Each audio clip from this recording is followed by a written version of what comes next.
looky here, everybody. There's the 6 bottle babies. Dottie, Dixie, Buttons, Bucky. What you doing? Say hello, everybody. Oh, giving kisses. So we have created a new stall. We call it a stall. It's a kennel. Over here, and we are moving the 6 bottle babies finally over here. The reason I know, don't. Okay, it's so humid and gross. What we're doing is we're moving them over, setting them up. That way they can acclimate closer to the herd. Okay, so they'll have their own feed stand, water. We're about to finish trimming their hooves, get them all settled in. They are completely blocked in, so they can't get out, but they are next to literally like 1 inch away from all of the main herd and the girls. We're gonna have them be in here for, it could be a day, it could be a week, it could be 2 weeks, we don't know. But the reason we're doing it this way is because they can acclimate to the more closely to the sniffs and the sounds and the smells and everything else of the herd. So that way when we let them out very soon and let them roam free completely with the big herd, hopefully it will be less tug of war in terms of acceptance. Hi. Such sweet babies. They're doing great. There's Bucky right there. He's figured out we've got the food in the bucket. All right, we're gonna trim some hooves. I don't know how much I'm gonna be able to film of that because we're trying to move fast. They are too small. They are too small for the goat stand. They can just slide right on out of it. So James is gonna have to hold them. So I'm gonna be moving fast, so I will try to show it. I have shown hoof trimming before and whatnot. I have a video with that. So it's not rocket science, but I'm just letting you know, I'll try my best to show what I can, how I can. Okay, guys. We're gonna show you real quick, we're trimming goat hooves. This is not completely done. We have to file still, but all we're doing is James has literally got his leg up and he's holding the babies. These are little goat babies, little goat kids, right? So what we're doing is I'm taking off the flaps on the outer exterior of the hoof, and then I'm clipping off the end so we don't have like an elf on the shelf look. You have to dig out with the little digger and brush any excess mud or any hay and things like that. And once you get it down to its shape, as even as you can, then we will just file it flat, real even. So since she's just a baby, Butterbean is just a baby doll, we're gonna be easy. And so we have to do this to the fronts and the backs of all the babies. But it's important for us to try to trim as often as we can, as much as we can, so that the goats don't have impacted hooves and hoof rot and all that nasty stuff, right? Yeah.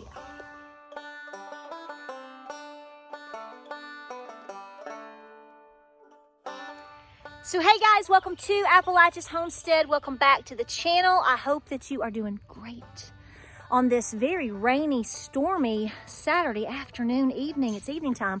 I'm about to go back to the house. We just finished doing all the barn stuff. And I'm gonna make a chocolate cake with homemade buttercream frosting. Doesn't that sound good? I'm gonna do it, I don't care. I'll just run extra tomorrow. But listen, I hope you're doing good. I hope you've had a great weekend, and I hope that you are preparing. I hope that you are working that booty off, girl, because I'm telling you what, there's a lot going on. And first and foremost, I want to tell you, I appreciate so much your support. I went to the post office yesterday, and we got several packages. You guys do not have to send me stuff. I appreciate it. You just don't have any clue of how much we appreciate you guys and your support. And I always tell you, you don't have to send me anything. Please do not send me money. And listen, I want you to take care of you, your family, your home businesses, and everything first. But I got a new hat, and I've got a couple of things that I want to show in the next couple of videos that you guys have taken the time. And some of them, guys, it could be just a card. And I want to tell you how much I appreciate them. But at the same time, I also want to say, do everything that you can in your power to take care of you and your family. You first, okay? You first. Americans first. Although sometimes I get things from overseas, Ireland. I've gotten stuff from Australia, Canada, all around the globe, and I just want to thank you. But listen, let's talk about this real quick. I'm not sure how to approach this subject, but it's pretty serious, so I'm just going to say what I think. And I'm just going to throw it out there and hope for the best, and that I'm not taken out of context. Over the last several years, from time to time, not often, I would get a comment from somebody saying, well, you know that if you if you prepare, and that, number one, you've made yourself a target, you're a target regardless, okay? Just gonna say that, because just gonna say that, just leave it right there. You're a target already. Just for breathing, you're a target, okay? And there's a lot of people that don't understand that, and they think because they believe a certain way, or because they live in a certain place, or because they choose to be cool and hip and support something, or because they are of a certain color, they all think that they are not a target. I hate to tell you, we are all in this crap hole dilemma, and you can believe whatever you want, but when it comes down to the brass tacks, everybody is involved. Sister agrees. She's out here with me for support. So I just want to go ahead and say that, because I think that there are people that just think they're not going to be affected by anything that's going on right now and what is continuing to amp up. But what I am seeing, or what I have seen just from time to time, not often over the last 3 years plus, when we talk about preparedness and things like that, somebody will say, well, why should I do that? They're just going to come take it. Why should you do anything then? Why? Why should you shower today? Why should you eat your Wheaties or whatever you choose to eat for breakfast? Why should you choose to go to work? Why would you choose to do anything? I was talking about this with my husband earlier, and he said, you know what that is? He said, that's a quitter attitude.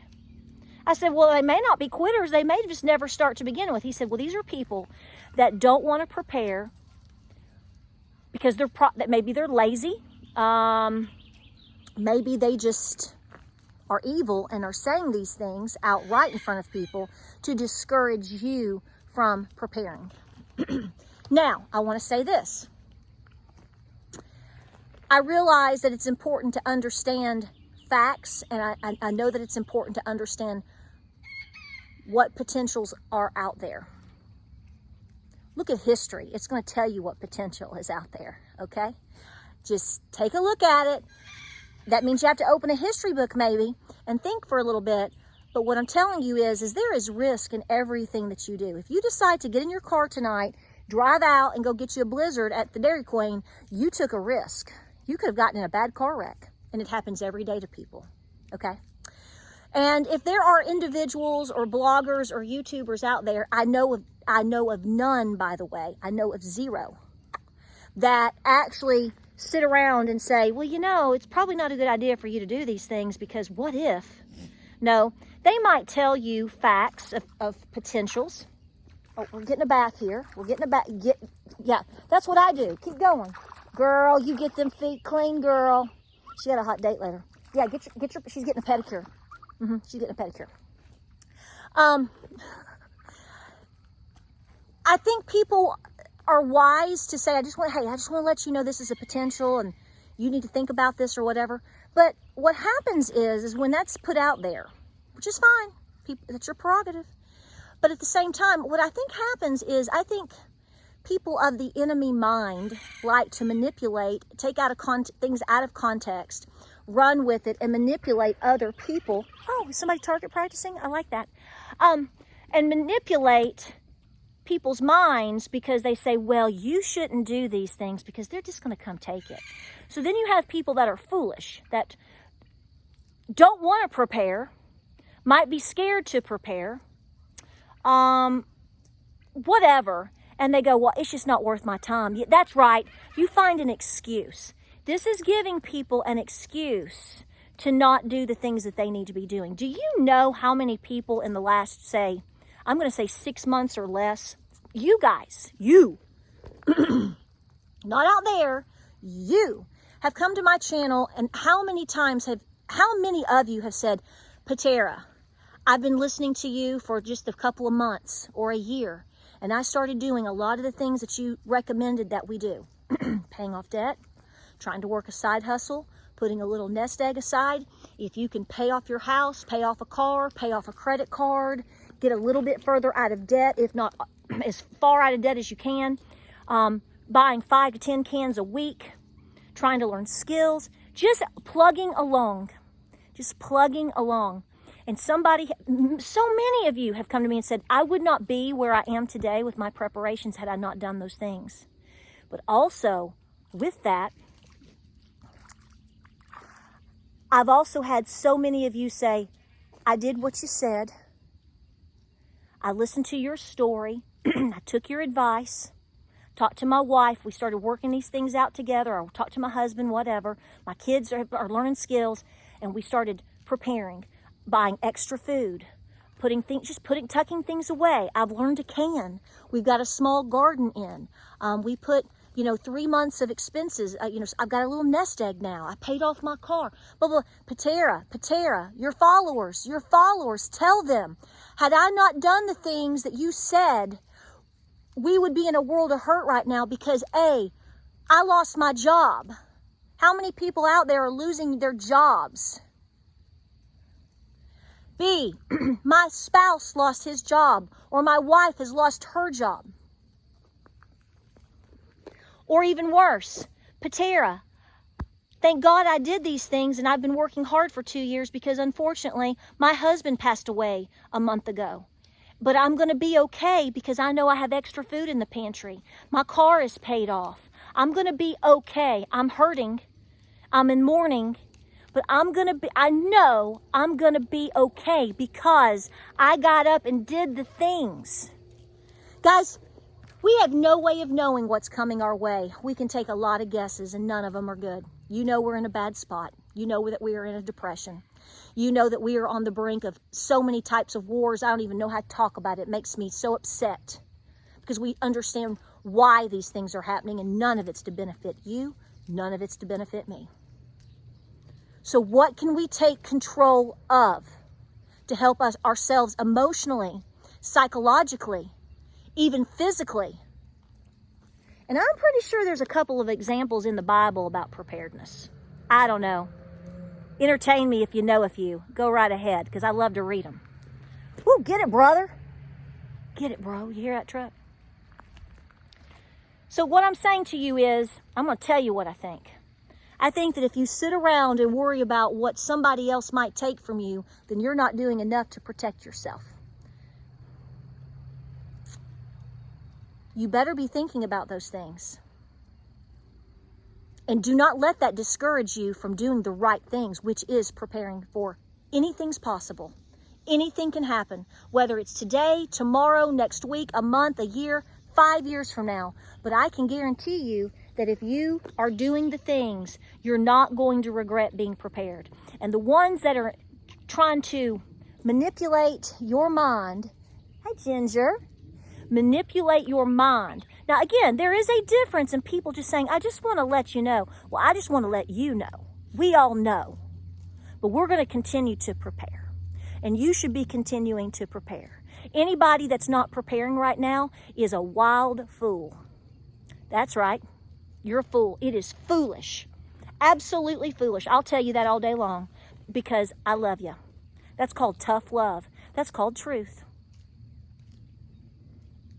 Anybody that right now that is a living, breathing adult that cannot say or see the writing on the wall of, holy crap, man, I don't know when something's going to happen, but I'll tell you what, we are economically, did you know the United States is, we're like bankrupt? You know, people are just basically living off credit cards. And, like 10% of them or so now can't even, they've maxed them out. That sounds great. Wow, look at all the restaurants closing. Awesome. Look at the clothing stores closing. Look at all these people getting laid off from their jobs. There's a war here. There's a war there. There's a war here. We're sending billions there. Who's your mama? Let's send your mama $1 billion. Come on, why not? No, I don't accept this. And we're just not going to be here in this type of mindset on this forum at all. Just letting you know. This is not what this channel is. This is not what we represent. And I'm telling you right now, you better be preparing like nobody that you've ever known before. And you better be willing to stand up for yourself. You better be willing to stand up for your children, stand up for your homestead, stand up for your people, stand up for your country. That's what I think. So, anybody out there putting out the facts, that's great. But we're not going, that's fine. But let me tell you what, the fact is, the bigger fact is, that's cool. But the bigger fact is, if you're not preparing, you're a fool. Not taking it back. You can disagree, but I'll tell you what, when you're hungry and you can't make your bills, you'll remember that all the rest of us told you. And I just said, I told you so. Because it's one thing for somebody to make the decision of, I ain't doing nothing, I don't care, let it all burn down, baby. Okay, well, that's your foolishness. It's nobody else's. But for you to encourage people, or better yet, discourage people from taking control, for wanting and trying to take control of their own economy as best they can, taking control of their lives as best they can, taking control of their debt as best they can, taking the control of whether or not they can eat tonight. How dare anybody? Ain't gonna happen here. That's your mindset. You're in the wrong place. And I seriously doubt anybody that's here right now is of that mindset. So we all rebuke it. Keep preparing. Understand that there's a potential for anything, but most of the time, 99% of the time, your preparedness is going to save you in the long run. I never knew that having a little extra food on the shelf, paying off your credit cards, putting a little money extra money away so you can make your bills if you lose your job, having a little extra medications or cat food. Why, that sounds like something Granny would do. And I think we should use the brains that God and Granny gave us. Bible's preparedness, Granny's preparedness worked out pretty good, so maybe I should listen. And I'm also not going to be a discourager. Amen. Praise the Lord. Rebuke it in the name of Jesus. Like, subscribe, and share. I'm going to go make my cake, relax for a little bit, and make this video, and chill and pray that all this rain heads on out, for like they say it is, for the next couple of days. And we're going to finish up all of our spring chores, and that'll be a wrap. And we're going to be ready for the rest of 2024. Hey, at some point, you just have to give it up to God and go, I'm doing what I know I should do. I'm not going to take any of the negativity, and we're going to press forward. Guys, pray, prep, and be peaceful. And I'll see you guys on the next video.